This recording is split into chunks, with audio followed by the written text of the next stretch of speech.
अभी हम लोग गोपालगंज के रामनगर में स्थित है और यहाँ पे 6 मार्च से लेकर 10 मार्च के बीच में बागेश्वर धाम के पीठाधीश श्री धीरेन्द्र किशोर शास्त्री जी का आगमन होने जा रहा है। और गोपालगंज के पावन धरती पे समझिए कि इस कार्यक्रम को लेकर के काफ़ी जोरों शोर से तैयारी चल रही है। आप लोग देख सकते हैं यहाँ पे जो इस पंडाल का तैयारी है काफ़ी ज़्यादा जोर शोर से हो रही है। और समझिए कि लगातार यहाँ जिला प्रशासन के द्वारा और यहाँ के मठाधीश के द्वारा चुस्त दुरुस्त किया जा रहा है। बाकी हमारे साथ यहाँ एक सन्यासी जी जुड़ चुके हैं, इसके बारे में बताएंगे। सर, सबसे पहले स्वागत है आपका। जी, आपके चैनल को मैं हृदय से धन्यवाद देता हूं कि आप ऐसी जहां दिव्य पावन कथा होनी है आप यहां आए हैं। और साथ ही मैं आपके चैनल के माध्यम से सभी भक्तजनों का हार्दिक अभिनंदन करता हूं कि आप आएँ और हमारे श्री हनुमत सरकार का पावन कथा सुने। सर, यहाँ पिछले बार भी काफ़ी ज़्यादा जोर शोर से चर्चा चल रही थी कि धीरेन्द्र किशोर शास्त्री जी का आगमन हो जा रहा है, लेकिन कुछ कारण के वजह उनका जो कार्यक्रम है रद्द हो गया।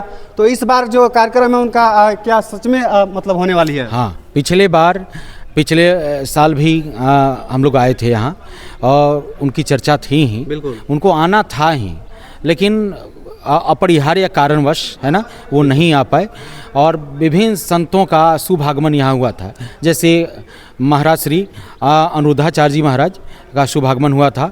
और इस व्यासपीठ से निम्बकाचार्य जी के पावन मुखारबिंद से कथा प्रस्तुत हो रही थी। तो इस मंच पर हम लोग पिछले साल है ना श्री 1008 श्री महंत रितेश दास जी और साथ में हमारे अरे राज के महंत श्री के साथ हम यहाँ उपस्थित थे, उनके साथ आने का सौभाग्य प्राप्त हुआ था। धीरेन्द्र शास्त्री जी का आगमन नहीं होने के कारण लोगों में काफ़ी ज़्यादा नाराज़गी हो गई और भीड़ भी पिछले बार जो है काफ़ी ज़्यादा उमड़ी थी।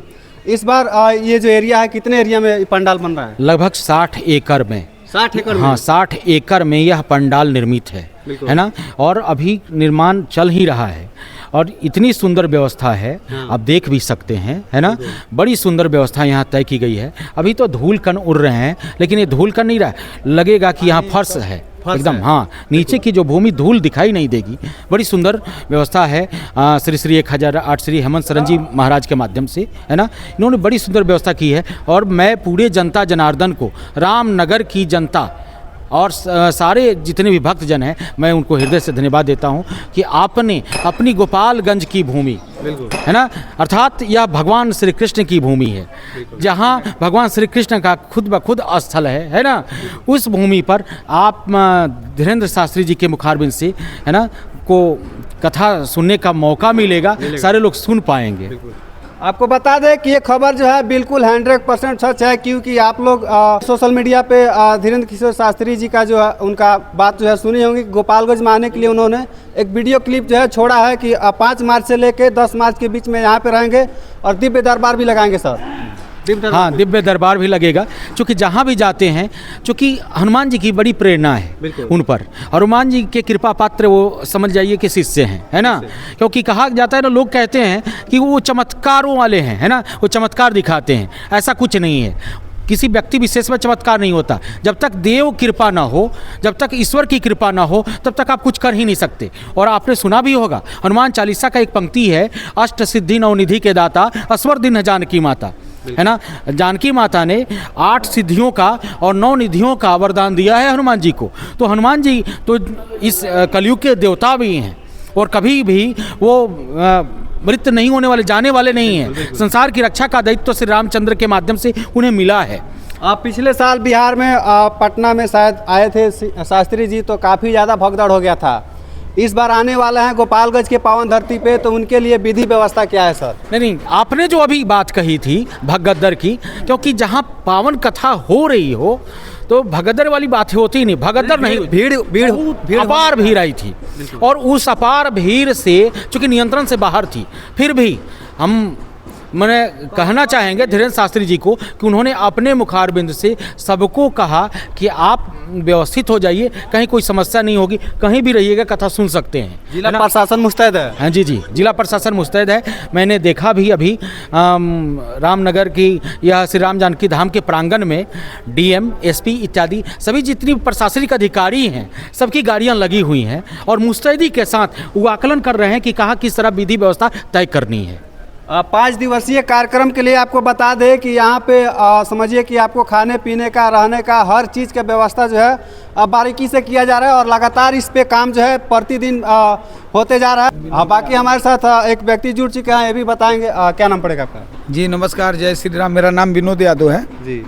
यहाँ पे क्या कुछ अपडेट मिल रही है यहाँ पर? देखिए, यहाँ पर जो हमारे हिसाब से जो बाबा जी बताए सन्यासी जी, उसमें कहीं कमी नहीं है। यहाँ व्यवस्था जो है सही है। सही है। यहाँ लमसम 2000 फोर्स रहेंगे। उसके बाद संगठन का जो सदस्य हैं, बजरंग दल, श्री राम सेना, विश्व हिंदू, वो भी रहेंगे। और यहाँ पे जो बाबा जी आ रहे हैं, मेरे हिसाब से 5 दिन की कथा है, हनुमान जी की कथा। उसके अलावा यहाँ पे जो विरोधी लोग हैं, हम सीधा बात आगे तो सब समझा ही दिए।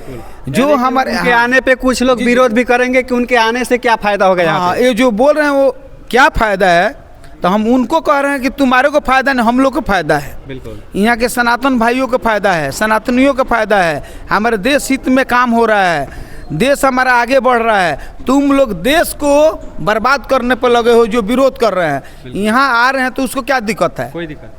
हमारे सनातन भाई को किसी को दिक्कत है? नेता लोग को दिक्कत है, कुछ विरोधी हैं उन्हीं को दिक्कत है, और किसी को दिक्कत नहीं है। तो विरोधी से मैं कहना चाहूँगा कि आप भी आए, अपना पर्ची खुलवा ले बाबा जी से। आप मुख्यमंत्री बनना चाहते हैं कि विधायक बनना चाहते हैं, आए यहाँ पर। नहीं तो विरोध मत करें। आप एक हिंदू होकर, सनातनी होकर विरोध, मुसलमान कोई विरोध नहीं करते हैं बाबा जी का, बाकी हिंदुए लोग विरोध कर रहे हैं। सबसे ज़्यादा हिंदू लोग विरोध। अच्छा, कुंभ में नहाने गए, कोई मुस्लिम विरोध नहीं किया, बिल्कुल। बाकी लोग विरोध हैं। हम तो यही कहना चाहते हैं, जो राम जी का, कृष्ण भगवान का, जो भी हमारे देवी देवता हैं, उनको कोई विरोध करता है तो बुझिए वो सनातनी हिंदू को विरोध करता है। कभी विरोध नहीं करना चाहिए, नहीं तो तुम लोग का रावण और कंस जैसा हत्या हो सकता है, वैसे ही वध कर दिया जाएगा। जो हमारे विरोध करते हैं, नहीं होना चाहिए ऐसा। आपको बता दें कि ये जो खबर है, बिल्कुल इसका जो है पुष्टि सही किया जा रहा है। और 5 तारीख से 10 तारीख के बीच में अगर शास्त्री जी का आगमन हो रहा है, तो आप लोग यहाँ पर आ करके अपना ठेला तमचा जो भी लगाना है, अपना व्यापार कर सकते हैं। और आने के बाद से समझिए कि गोपालगंज के पावन धरती का जो नाम है, देश विदेशों में जाना जाएगा। आपको बता दें कि ये जो देश विदेशों में जाना जाएगा, उसके बाद से अपना यहाँ पे व्यापार कर सकते हैं। और इस रामनगर का नाम जो है काफ़ी लोग भी जान चुके होंगे पिछले बार भी, और इस बार भी काफ़ी संख्या में लोग नेपाल से लेकर के यूपी बिहार के लोग भी यहाँ पे, यूपी बिहार के लोगों का भी यहाँ पे आगमन होगा। सर, अंत में जाते जाते जो लोग विरोध करते हैं उनके लिए क्या कहिएगा? देखिए, विरोध तो कभी नहीं करनी चाहिए, है ना। विरोध जो कि हमेशा जब आपके अंदर, जब आप पावन कथा की चर्चा ही कर रहे हैं, है ना, जिस कथा के माध्यम से व्यथा हरी जाती है, दुख दूर किए जाते हैं, उसके लिए विरोध क्या। तो कुछ इक्के दुक्के लोग जो हैं, है ना, जिनमें शायद कहा जाए आज भी असुरों का, है ना, असुरों की जो असुरों का जो डीएनए है अभी भी कुछ लोगों में है ना, जिसके माध्यम से वो कहना चाह रहे हैं। लेकिन मैं कहना चाहूँगा कि इससे राम की शक्ति घटने वाली नहीं है। जब जब विरोध हुआ है तब तब हमारी सनातन परंपरा प्रबल हुई है ना। और मैं एक बात सब लोगों से कहूँगा, जो हिंदू और मुस्लिम भाई हैं, चाहे जो भी हैं, है ना, हम एकता की भावना पिरो करके हम आगे बढ़ना चाहते हैं। और एक पंक्ति के माध्यम से कि कभी भी इस तरह का अखंड भारत का जो सपना है आप सब लोग देखें, लेकिन पूरा नहीं हो पाएगा। नहीं, पूरा होगा, लेकिन मनोवृत्ति बदलेगी। दशा और दिशा तभी सुधरेगी जब हमारी मनोवृत्ति बदलेगी, है ना। और मनोवृत्ति बदलेगी चूँकि तब हम शायद हम अखंड भारत का सपना पूरा कर पाएंगे। 5 मार्च से लेके 10 मार्च के बीच में आप लोग आ सकते हैं। शास्त्री जी के द्वारा अगर पर्चा खोला जाएगा तो आप लोग भी अपना समस्या जो है उसका निवारण पा सकते हैं।